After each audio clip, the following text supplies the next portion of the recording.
सद्गुरु स्वामी प्रभु जय सद्गुरु स्वामी सहजानंद दयालु सहजानंद दयालु भगवंत बहु नामी चरण सरोज तमारा बंधु कर जोड़े प्रभु वंदो कर जोड़े चरणे शीस धराते शरणे शीस धराते नाथा तोड़ी नारायण नर भ्राता द्विज कुल तनुधारी प्रभु द्विज कुल तनुधारी पामर पति तउधार्या पामर पति तयुधाया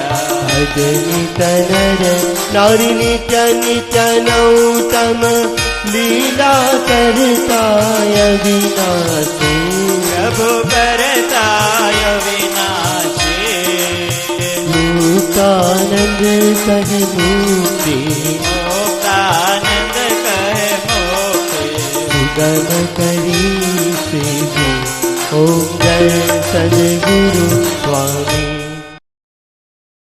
बोलिए स्वामीनारायण भगवान की जय।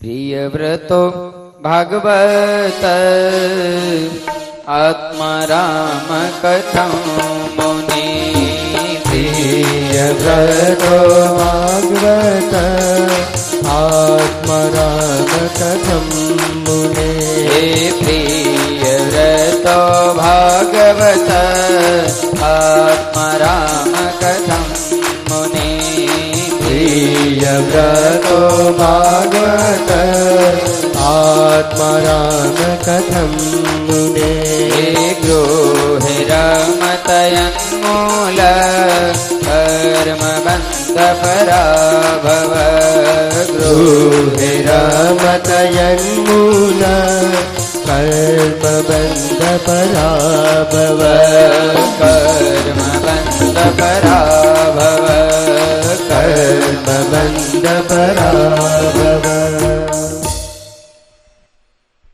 શ્રીમદ ભાગવત શાસ્ત્રના પંચમ સ્કંદને વિશે પરીક્ષિત રાજાએ બહુ સુંદર પ્રશ્ન કર્યો છે કે મહારાજ, સંસારમાં રહેવાથી ભગવાનની પ્રાપ્તિ થાય કે સંસારનો ત્યાગ કરવાથી ભગવાનની પ્રાપ્તિ થાય? શું ભગવાન મેળવવા માટે સાધુ થવું અને જંગલમાં જવું જરૂરી છે? અને મહારાજ, જો એવું જ હોય કે સાધુ થાય એને ભગવાન મળે, જંગલમાં જઈને સાધના કરે એને ભગવાન મળે, તો મહારાજ પરિવ્રત છે એમને તો ઘરમાં રહ્યા થકા પણ ભગવાનની પ્રાપ્તિ થઈ છે. સુખદેવજી મહારાજે બહુ સુંદર બાબત સમજાવી છે કે રાજન, સંસાર બિલકુલ ખરાબ નથી, પણ એના પ્રત્યેનો જે રાગ છે એ ખરાબ છે. કે હું કરું તો જ થાય આવી જે ભાવના છે, સંસારને જીવાત્મા જ્યારે માથે લઈને ફરે છે ત્યારે કષ્ટ આવે છે. કોઈ પણ બાબતમાં આપણે બધું જ આપણી માથે જવાબદારી લઈને ફરીએ, હું નહીં હોય તો શું થશે? હકીકત એ છે કે આ દુનિયામાં રાવણ જેવા મોટા રાજાઓ થયા, રામ જેવા રાજાઓ થયા, એ આવી અને વયા ગયા, છતાંય દુનિયા ચાલે છે. આપણી પહેલા ઘણા વયા ગયા, કાલ પ્રમદી આપણે વયા જશું. એટલે આપણી જવાબદારી છે, આપણી ફરજ છે એમ સમજી આપણી શક્તિ અનુસાર આપણે કાર્ય કરીએ, પણ બધું બોજો લઈને ન ફરીએ. એટલે એનો અર્થ એવો નહીં કે આપણે કંઈ કરવું જ નહીં, હાવ નિવૃત્ત થઈ જવું. કરવું જેટલું થાય એટલું કરવું, અને પછી સાંજ પડે એટલે નિરાંતે સૂઈ જવું. વળી સવાર થાય એટલે આપણાથી જેટલી શક્તિ હોય, જેટલી આપણામાં તાકાત હોય, આપણાથી સારામાં સારું થઈ શકે એટલો પ્રયાસ કરીએ. પણ પછી સતત એ જ ચિંતા કર્યા કરીએ કે આ થશે કે નહીં થાય, નહીં થાય તો શું થાય, કેમ થાય, થાય એટલી કરી જાવ. પ્રિવ્રત રાજા છે, એના જીવનમાં એને પરમેશ્વરની પ્રાપ્તિ થઈ, પણ સૌથી પહેલા નારદજીએ જ્ઞાન આપ્યું. પ્રિવ્રત રાજાએ પણ નક્કી કર્યું કે રાજ્યનો સ્વીકાર ન કરાય, આ તો બંધન છે, એટલે હું રાજ્યનો સ્વીકાર નહીં કરું. અને હકીકત એ છે કે ત્યાગાશ્રમમાં અને ગ્રહસ્થાશ્રમમાં ફેર કેટલો ખબર છે? કે અમારે ઢાળ છે, નો દોડવું હોય ને તોય દોડાય, ઢાળ જ છે. ગમે ત્યાં જઈને તો ભગવાનનું ભજન જ સામે આવે, ગમે ત્યાં જાવ ને લે સ્વામી જય સ્વામિનારાયણ, ગમે ત્યાં જાવ અને તમારે સામે પાણી હાલવાનું. મંદિરે જતા હશે ને તો રસ્તામાં લે કપાસના ભાવ શું હાલે,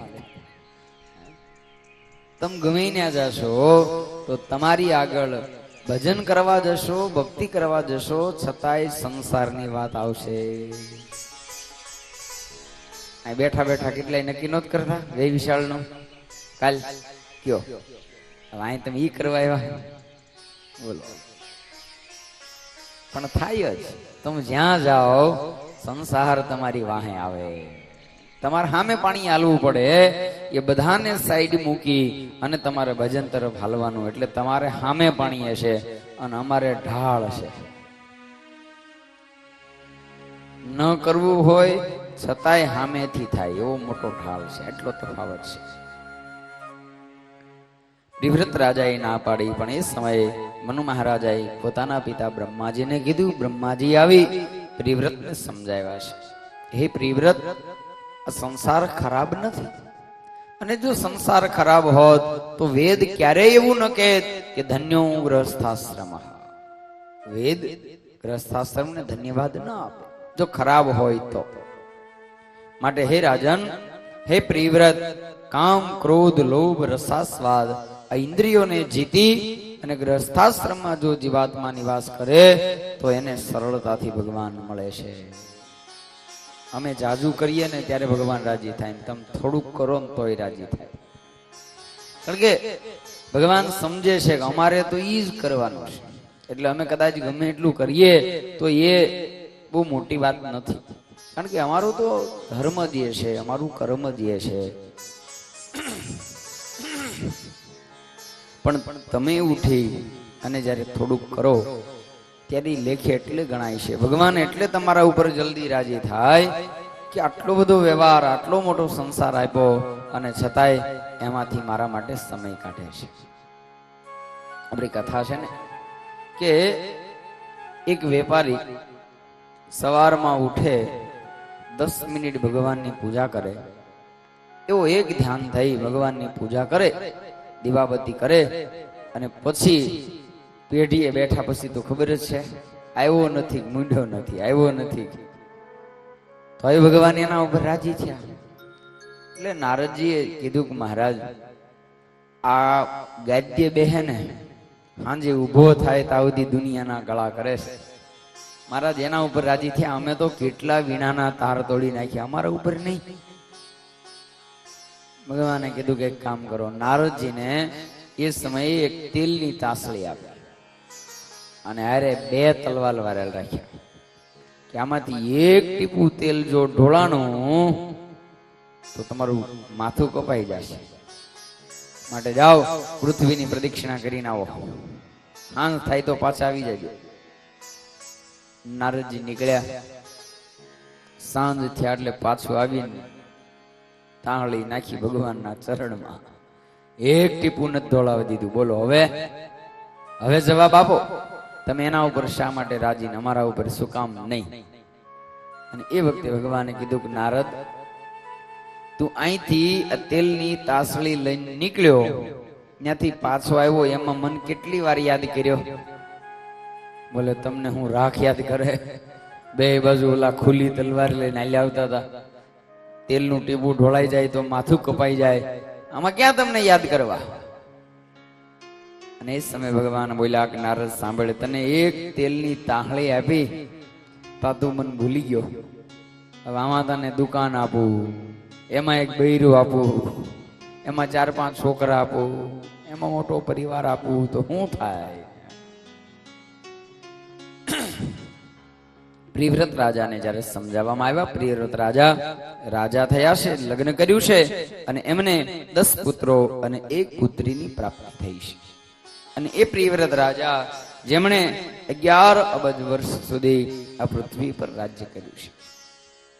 આ પ્રિવ્રત રાજાના મનમાં એક દિવસ વિચાર આવ્યો કે મારા રાજ્યમાં રાત્રિ ન હોવી જોઈએ. આ રાત્રિ થાય છે ને એટલે બધા કાર્યો પડ્યા મૂકી અને હોઈ જવું પડે છે. આમ તો પેલા સારું હતું, હવે તો આ અંજવાળા કરીને હેરાન થયા.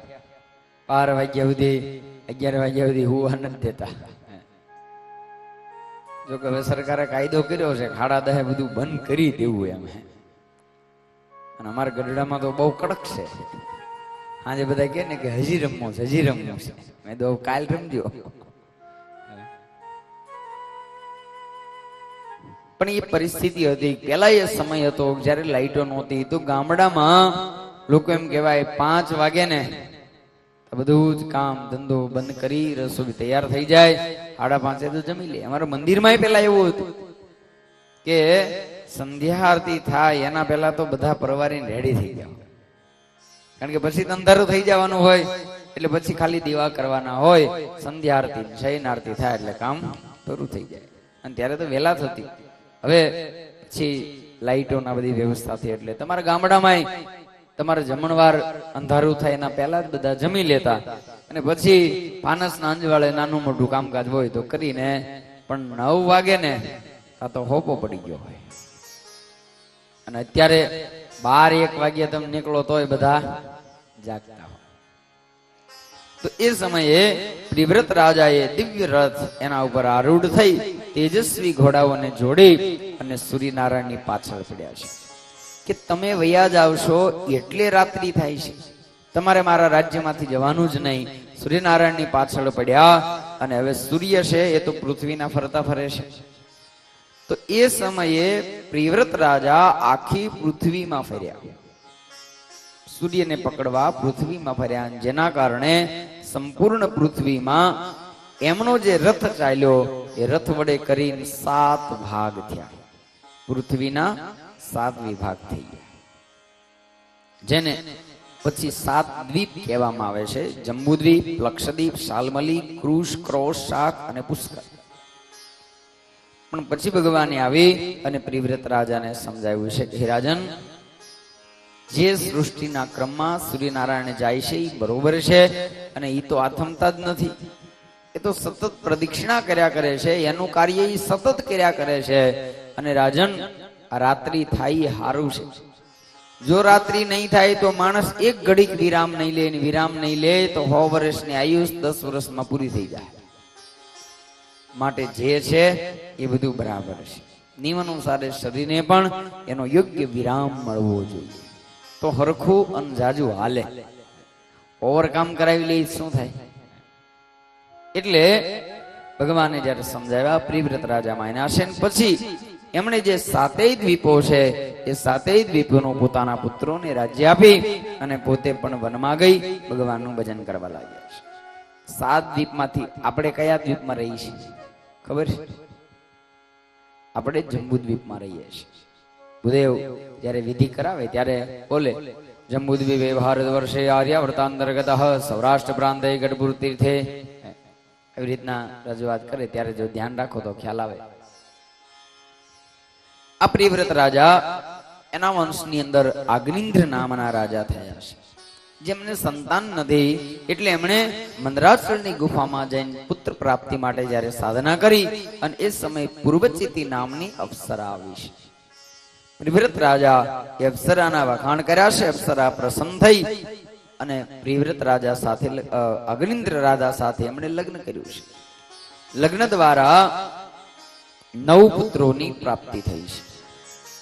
એમણે પણ 10 કરોડ વર્ષ સુધી રાજ્ય કર્યું અને જેમાં 9 પુત્રોમાં સૌથી મોટા નાભી છે. આ નાભી રાજા એને પણ સંતાન નથી.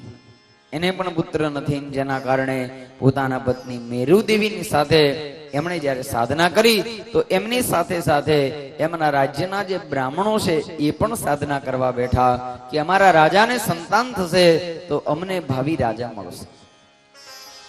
ભગવાન પ્રસન્ન થયા અને બ્રાહ્મણોને પ્રથમ કહ્યું, માગો તમને શું આપીએ. એટલે બ્રાહ્મણો એ સમય માગણી કરી કે અમારા રાજાને તમારા જેવો દીકરો આપો.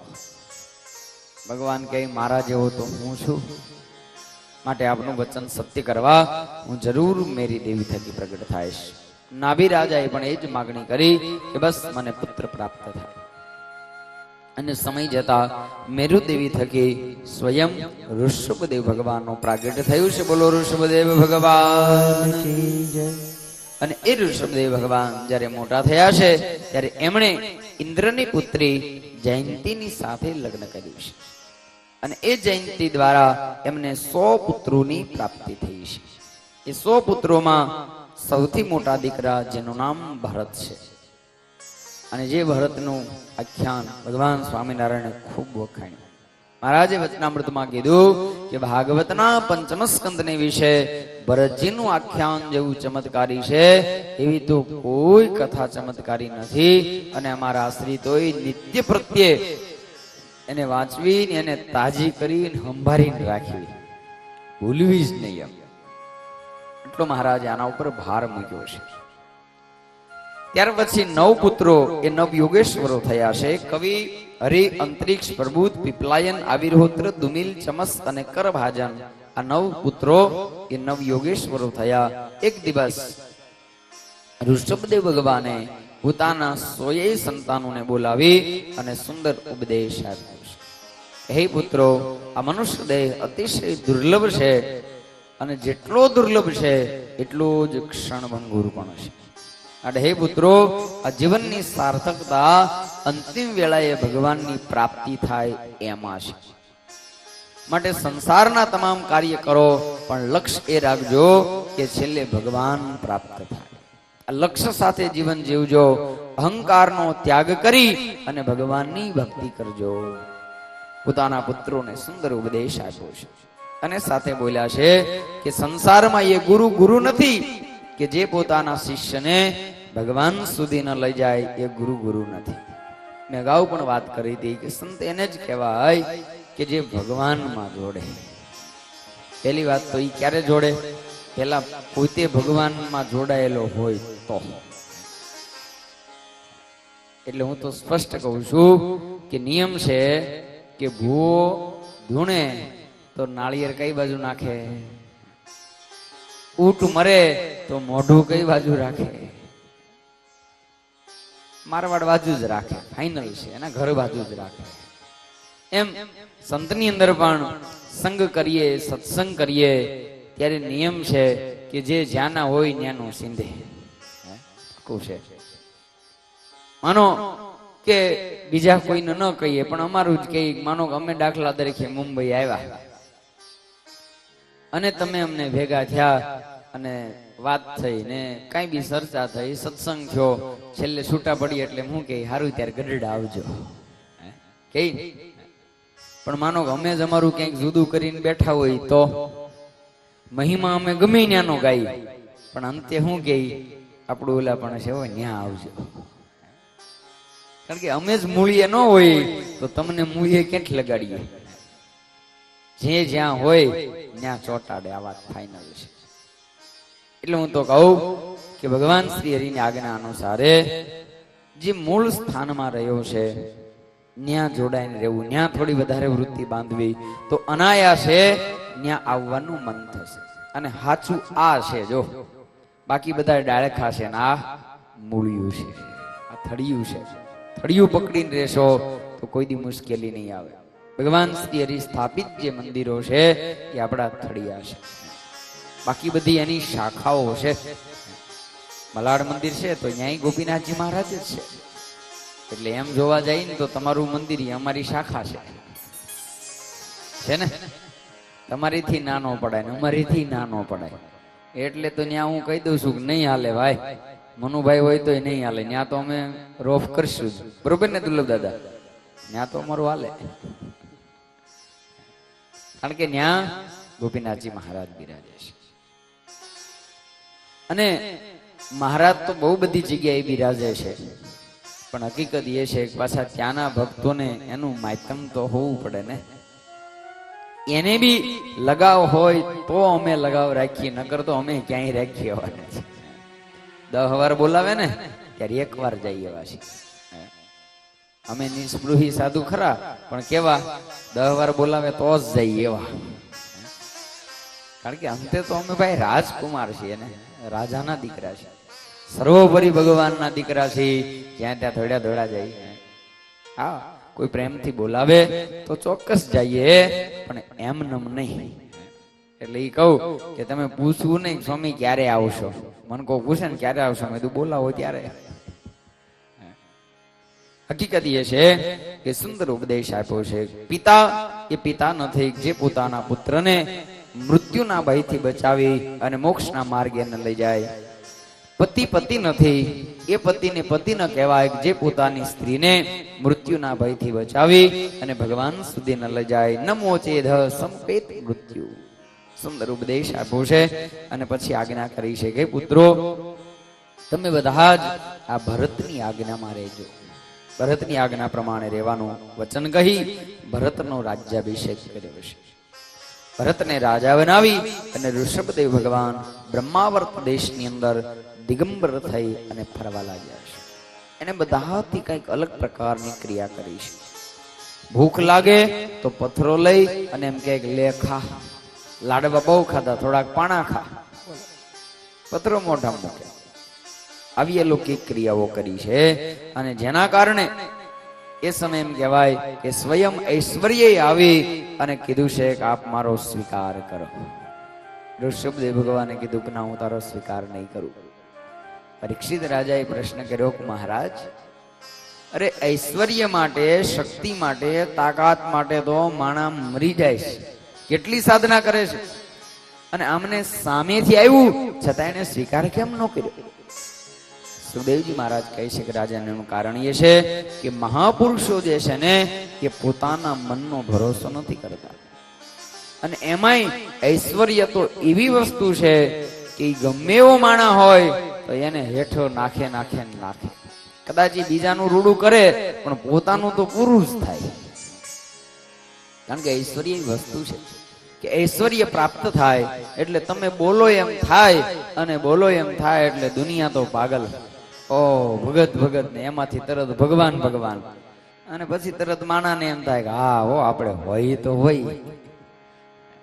તરત ભગવાનનો દોડ શરૂ થઈ જાય અને કર્યું કાર્યું ઢોળવાઈ જાય. આપણી કથા છે કે ભગવાન શ્રી હરિ આજ દાદાના દરબારમાં આ લીંબ વૃક્ષની નીચે બિરાજિત હતા. અને એ સમયે બધા જ સંતો એ જયારે હાજર છે, મહારાજે બધાને આજ્ઞા કરી બધા તમે દેશ દેશાંતરમાં જાઓ અને સત્સંગ કરાવો. એ કોઈ ખૂણો, એ કોઈ આજુબાજુના દેશ બાકી ન રહેવા જોઈએ. એટલે સંતોએ કીધું કે મહારાજ બીજે બધે તો અમે જઈએ, પણ જે અનાર્ય દેશ છે, જેને મુસ્લિમ દેશો કહેવાય, જે બાંગ્લાદેશ, પાકિસ્તાન, આ બધા જે દેશો અનાર્ય દેશો, મહારાજ ત્યાં અમે નહીં જઈએ. કારણ કે ત્યાંની ભાષા અમને આવડે નહીં, એટલે ત્યાં અમે કેમ સત્સંગ કરાવી શકીએ. માટે મહારાજ ત્યાં જે એ વિસ્તારના કોઈ ભક્ત હોય, એને ભાષા આવડતી હોય, એને જો મોકલો તો સારું થાય. હવે એ વખતે સભામાં શેખજી ભગત બેઠેલા, મુસ્લિમ ભગત શેખજી ભગત બેઠેલા. એટલે મહારાજે શેખજી ભગતને કીધું તમારા વિસ્તારમાં તમે સત્સંગ કરાવવા જાઓ. શેખજી ભગત ઉભા થઈને કહે છે ઘરે મહારાજ હવે અમારી પાસે કોણ સત્સંગ કરવા આવે? અમે હવે ગ્રહસ્થો કહેવાય. આ કોઈ સાધુ હોય તો એ સત્સંગ કરાવી શકે, અમે થોડા કરાવી શકીએ? બધાની આ જ માન્યતા હોય હો કે સાધુ જ કરાવી શકે સત્સંગ. સાધુ હોય તો સત્સંગ થાય, તમારે કરાવાય, તમારી ફરજ. તો શેખજી ભગતે જયારે રજૂઆત કરીને એ સમય મહારાજ કહે છે કે કામ કરો, લોકો તમારી સામે આવે તો સત્સંગ કરાવશો ને તમે? તો હા સામે આવે તો કરાવી, પણ મહારાજ અમારી સામે બેહે કોણ? ઉઘરાણી વાળા બેહે, બાકી અમારી સામે કોણ બેહે? મહારાજ કહે છે કે અમે તમને ઐશ્વર્ય આપ્યા, લોકો સ્વયંભૂ તમારી સામે આવીને બેસે. અને એ વખતે મહારાજે શેખજી ભગતના ઉપર હાથ મૂકીને કીધું કે આજથી તમારે અનાર્ય દેશમાં જવાનું, લોકોને બોલાવવાના અને બોલાવીને કહેવાનું, દેખો મેરી દાઢી. તમારી દાઢી જોશે અને દાઢી જોતાની સાથે સમાધિ થઈ જશે અને સમાધિમાં એને અલ્લાહનું જે એના ઈષ્ટદેવ હશે એનું દર્શન થશે અને પછી સમાધિમાંથી બહાર નીકળીને તમારા પગ પકડે એટલે એ વખતે એને સાચો સત્સંગ કરાવજો. શેખજી ભગત કે મહારાજ એવું થાય તો ચોક્કસ કરાવું. મહારાજે કૃપા કરી શેખજી ભગત નીકળ્યા. પણ ગુજરાત બહાર નીકળતા મનમાં વિચાર થયો કે મારા દેશમાં જાઉં છું, મહારાજે ઐશ્વર્ય તો આપ્યું છે, પણ ખરેખર એવું થાય કે નહીં, લાઈ જરા ટેસ્ટિંગ તો કરી લઉં, નગર ન્યા જઈને પાછું પડવાનો વારો આવે તો કોક મારે. એટલે ભગત ને એમ થયું કે લાઈ જરા પ્રયોગ કરી લઉં. અને ભગતે ગામની ભાગોળે જઈ 2-5 જણાને બોલાવ્યા અને કીધું કે તમારા ઈષ્ટદેવના તમારા દર્શન કરવા છે. એટલે માણસોને એમ થયું હાલો ને જવા હું વાંધો, હાલો જઈએ. બધા બેઠા અને શેખજી ભગત બોલ્યા, દેખો મેરી દાઢી.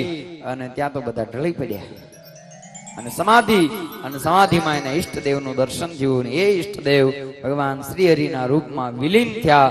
આવું દ્રશ્ય જોયું. ભગવાનને તો ઓળખતા નહોતા, પણ ઈષ્ટદેવનું દર્શન થયું. સમાધિમાંથી બહાર આવીને શેખજી ભગતના પગ પકડ્યા, તમે જ ભગવાન, તમે અમારા ઈષ્ટદેવના દર્શન કરાવ્યા, માટે તમે કયો એમ કરીએ. એટલે એને કીધું કે જો આ સ્વામિનારાયણ ભગવાન છે અને એની કંઠી બાંધો, આ એના સત્સંગી થાવ, આ એના પંચવર્તમાન છે. એ ભગવાન અત્યારે ગઢપુરમાં બિરાજે છે. આખી વાત કરી. પણ ત્યાં તો ભક્તો કહે છે કે ભગત હવે જમ્યા વગર ન જવાય. જમવા લઈ ગયા ત્યાં તો ગામમાં વાત વેતી થતા વગર રહે. ભગત જમીન બહાર નીકળે તા તો ટોળું આવ્યું, અમને દર્શન કરાવો, અમને દર્શન કરાવો, અમને દર્શન કરાવો. ભગત ને થયું કાંઈ વાંધો નહીં, હવે મારે ક્યાં નુકસાની છે, મારે તો બોલવું છે ને, દેખો મેરી દાઢી. બધા લોકો રાજી થશે. અને દેખો મેરી દાઢી રજૂઆત કરીને ત્યાં તો બધાને સમાધિ. પણ પછી તો ગામમાંથી નીકળવા દે. આખા ગામમાં બધાને સમાધિ, બધાને સત્સંગ. પણ ત્યાં તો બાજુના ગામ વાળાને ખબર પડી, ઈ આવી ગયા. ને પછી તો શેખજી ભગત ની જાય, શેખજી ભગત ની જાય. ભગત ને હાલવા ન દેવાય, પાલખી તૈયાર કરી, હાર પહેરાવે, પૂજા કરે, થાળ આવે, ભવ્ય મોટા સામિયા થાય. શેખજી ભગત ની જાય, શેખજી ભગત ની જાય. ને એમાંથી અમુક તો પછી ઓલું કે ને રખ પદુડા હોય, શેખજી ભગવાન ની જાય. અને વ્યાતું થયું ભાઈ, એમાં શું વાર લાગે. એ સારે બાજુ જય જયકાર, પૂજા, આરતી મળ્યું થવા. અને શેખજી ભગત ને મનમાં વિચાર આવ્યો, 1-2 જણા કદાચ ખોટું કે, એટલા બધા લોકો કઈ ખોટું થોડા કે, કદાચ હું ભગવાન હોઉં તો આવો મનમાં ભાવ થયો. અને બહુ બધા લોકો કહેવા લાગ્યા. તરત એને એમ થયું કદાચ ભગવાન હોઉં તો હોવ ને. એમાં કોઈ રજૂઆત કરી કરે શેખજી ભગવાન. અત્યારે ગુજરાતમાં, ભારતમાં 2 ભગવાન છે, એક તમે અને એક બીજા ઓલા ગઢડામાં સ્વામિનારાયણ. માટે કામ કરો ને, ગઢડે જઈ અને સ્વામિનારાયણ ની એકવાર સમાધિ કરાવી દો ને તો એ તમારા ચેલા થઈ જાય. એટલે તમે એક જ ભગવાન રહ્યો. શેખજી ભગવાન આ એ વાત હાચી, લ્યો બોલો, કલ્પના કરો. અને આવ્યા ગઢડા, અહીંયાથી માણેક ચોક માંથી આગળ જાવ ને એટલે આહિરવાસ નો છોરો છે, પ્રસાદી નો હજી છે, ત્યાં આવ્યા. અને એ સમયે ગામના બધા લોકોને ભેગા કર્યા અને કીધું કે તમારા ઈષ્ટદેવના દર્શન કરાવું. હવે સ્વાભાવિક બધા લોકોને એમ થયું કે ભાઈ હાલો જઈએ, દાઢી બધી વધી ગયેલી ને એટલે કોઈ ખબર ન પડે. જે મંદિરમાં આવતા હોય એને ખબર હોય કે આ ભગત છે કે હરિભગત છે, બાકી તો ગામમાં તો બધા ના ખબર હોય. એટલે બધા લોકો ભેગા થવા મળ્યા. ને એમાં મહારાજને સમાચાર મળ્યા. મહારાજને કીધું કે મહારાજ, ઓલો શેખજી એને તમે ઐશ્વર્ય આપ્યું હતું, હવે અનાર્ય દેશમાં જવાની જગ્યાએ અહીંયા જ આવીને તમારી સામે મોરચો માંડ્યો. મહારાજ કે કાંઈ વાંધો નહીં, એને મોજ કરવા દો. એ બધાને ભેગા કર્યા અને શેખજી ભગત બોલ્યા, દેખો મેરી દાઢી. ભગવાન અહીંથી વ્યૂઝ ક્યાંય લીધો. બધા દાઢી દેખાય. બધા કહે છે કે ભગત તમારી દાઢી સિવાય કઈ દેખાતું નથી. ઘણી ઘણી કે દેખો મેરી દાઢી, દેખો મેરી દાઢી. અને પછી બધા અહીંથી નીકળ્યો મોટો મહા ઢોંગી, એમ ભગવાનના દર્શન થાય. અને માંડ માંડ ભાગી અને લક્ષ્મીવાડીના ગઢમાં હંતાઈ ગયા. અને બરોબર સવારે બ્રહ્માનંદ સ્વામી નીકળ્યા. સ્વામીને એકલા જોઈને એકદમ જઈને સ્વામીના પગ પકડ્યા, સ્વામી બચાવો, મારાથી ભૂલ થઈ ગઈ. હું મહારાજ ન ઓળખી શક્યો, મહારાજનું ઐશ્વર્ય ન પચાવી શક્યો. મને એમ લાગવા મળ્યું કદાચ હું ભગવાન હોઉં તો, માટે હવે બચાવો. મહારાજ મારા ઉપર રાજી થાય આવું કંઈક કરો. સ્વામી કે પણ તે ધંધો એવો કર્યો, હવે ભગવાન કેમ રાજી થાય? તું જ ભગવાન થઈ ગયો, હવે ભગવાન તારા ઉપર કેમ રાજી થાય? બોલે સ્વામી ભૂલ થઈ ગઈ, આ ઐશ્વર્ય વસ્તુ જ એવી છે, શું કરું? બ્રહ્માનંદ સ્વામી કીધું સારું એક કામ કર, આ દાઢી મૂછ બધું આ માથું મુંડાવીને પછી રેડી થઈને દરબારગઢમાં હું મહારાજને રાજી કરી દઈશ. અને શેખજી ભગત દાઢી બધું મુંડાવી અહીંયા આવી અને મહારાજને મળ્યા દંડવટ કરવા. એટલે મહારાજે ઓળખ્યા નહીં, રોજ દાઢી વાળ મૂછું ના બધું જોયું હોય. હવે અચાનક બધું નીકળી ગયું એટલે મહારાજે પૂછ્યું કે એલા કોણ આવ્યું? તો મહારાજ હું તમારો શેખજી. મહારાજ કહેવાય એને તો દાઢી હતી. એટલે બ્રહ્માનંદ સ્વામી બોલ્યા કે મહારાજ દાઢી હતી પણ ઓલા સમાધિ વાળા બધા ત્યાંથી ચડ્યા ને એટલે એના ઠેબા વાગ્યા ને એમાં ઘહાઈ ગઈ. મહારાજે સત્સંગમાં લીધા, પણ કહેવાનો અર્થ કે મહારાજ હાજર હતા એટલે પાછું વળાણું. બાકી આ જેટલા ઈ માર્ગે ગયા છે ને, હવે એને કેવો તો પાછા વળી શકે એમ નથી. એટલે જીવનમાં સાવધાન. જ્યાં વ્યક્તિ પૂજા આવે ત્યાંથી સાવધાન થઈ જવું. વ્યક્તિ પૂજાથી ન તો તમારું કલ્યાણ થશે ન તો એનું કલ્યાણ થશે, બેયનું બગડશે. માટે ભગવાન સાથે જોડાવું. જો હું તો એમ કહું કે મહારાજની આજ્ઞા છે કે સંતો સાથે પ્રીતિ જોડવી, પણ કેટલી? ભગવાન જેટલી નહીં. આજે પરિસ્થિતિ એ છે કે આપણે સંતોમાં પ્રીતિ તો જોડી, પણ કેટલી જોડી દીધી કે ભગવાનનું નહીં, સાધુ કે એટલું કરવાનું. બસ એને કીધું એટલે પછી ભલે ને શિક્ષાપત્રી જે આજ્ઞા હોય, શિક્ષાપત્રી યારે કાંઈ લેવા દેવા નહીં. આપણા ગુરુ કે એમ કરવાનું, એવું નહીં. પ્રીતિ જોડો, પણ એટલી જોડો કે મહારાજમાં આપણને લગાવ કરાવે, આટલા પૂરતી જ.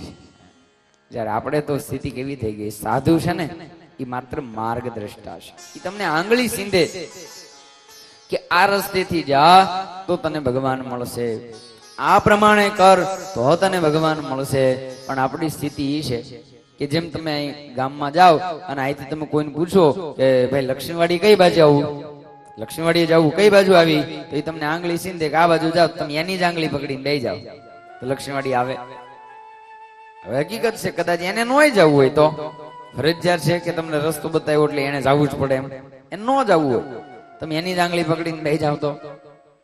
આજે સ્થિતિ એવી છે કે માર્ગદ્રષ્ટાને જ આપણે માર્ગ સમજી અને એની જ આંગળી પકડીને બેસી ગયા. હકીકત એ છે કે એ પોક્ષક નહીં એનું નક્કી જ નથી, તો આપણે એની વાહે નથી ભોગવાના. માટે કહું કે જીવનમાં ઐશ્વર્ય કે મોટાઈ આ બધું જ જોઈ અને જીવનમાં ભરમાઈ નહીં જશો. સત્ય વસ્તુ અને સાચી વાતને ઓળખતા શીખજો. જીવનમાં તમારે પણ રોજ સવારમાં એકવાર શિક્ષાપત્રી ખોલવી જોઈએ. અમે નકરું કહીએ એમ હાયા ન કરે જવું. આ તો લોકો એમ જ કહે કે ભાઈ અમે જેમ કહીએ હાયા હા કરો, જેમ કોની ડિગ્રી. પણ હું એ ડિગ્રીનો વિરોધ કરું છું. કહું બધી નહીં, બધી જગ્યાએ જેમ કોની ડિગ્રી લેવી નહીં. ધર્મકુળ કહે તો ન્યા જેમ કો બરોબર, મહારાજની શિક્ષાપત્રી કહે તો ન્યા બરોબર. પણ અમે કહીએ ને તો શિક્ષાપત્રી ચેક કરીને પછી યસ કરવું, પરબારવું નહીં.